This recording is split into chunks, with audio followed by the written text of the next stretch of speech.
NIM 2409081029 dari Prodi Manajemen. Di video kali ini saya akan menjelaskan topik mengenai MSDM 2, yang dimana itu pengertian MSDM, peran utama MSDM, dan contoh penerapan MSDM. Yang pertama itu pengertian MSDM, yang dimana pengertian MSDM adalah proses mengatur hubungan peranan serta potensi tenaga kerja yang dimiliki oleh suatu organisasi secara efektif dan efisien guna untuk mendapatkan tujuan organisasi maupun individu dengan melibatkan adanya rekrutmen, seleksi, perencanaan, pelatihan, kompensasi, hingga pengembangan karyawan sebagai aset strategis. Selanjutnya saya akan menjelaskan peran utama MSDM yang terdiri dari 6 peran. Yang pertama itu ada perencanaan SDM, yang dimana perencanaan SDM itu adalah menentukan kebutuhan tenaga kerja sesuai dengan tujuan organisasi, baik dari segi jumlah maupun dari segi kualitas. Yang kedua itu rekrutmen dan seleksi, yang dimana itu adalah mencari dan memilih karyawan yang tepat sesuai dengan kebutuhan perusahaan. Yang ketiga itu pengembangan dan pelatihan, yaitu meningkatkan keterampilan pengetahuan dan kemampuan karyawan agar kinerjanya semakin baik. Dan yang keempat itu ada manajemen kinerja, yaitu menilai dan mengawasi kinerja karyawan untuk memastikan mereka kerja sesuai dengan target.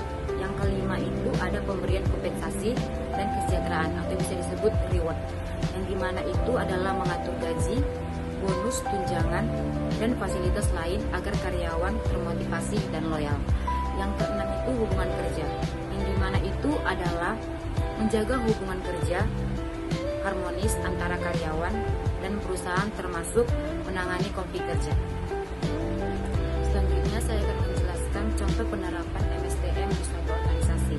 Yang pertama itu ada rekrutmen dan seleksi, yang dimana itu kita harus menggunakan ligan atau teknik wawancara, bisa disebut dengan behavioral event interview atau BI, untuk mencari kandidat yang tidak cuma jago secara skill, tetapi juga jago dengan kultur kantor.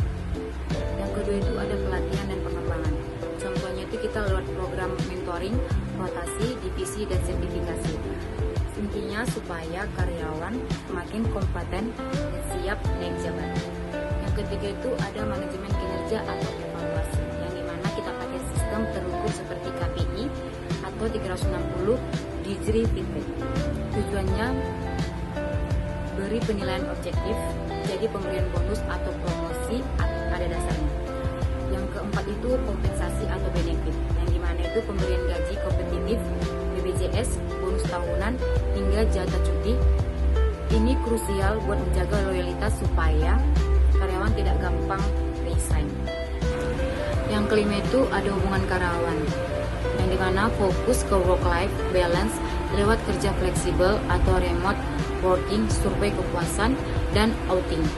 Tujuannya biar mental sehat dan hubungan antar staf tetap harmonis. Yang keenam itu HR strategis, yang dimana menggunakan data seperti Project Oxygen di Google untuk mengambil keputusan jangka panjang. Intinya memastikan SDM yang ada sejalan dengan visi masa depan perusahaan.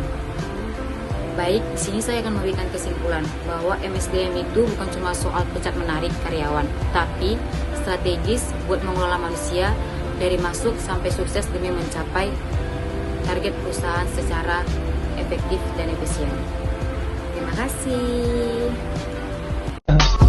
I just had to let you know you're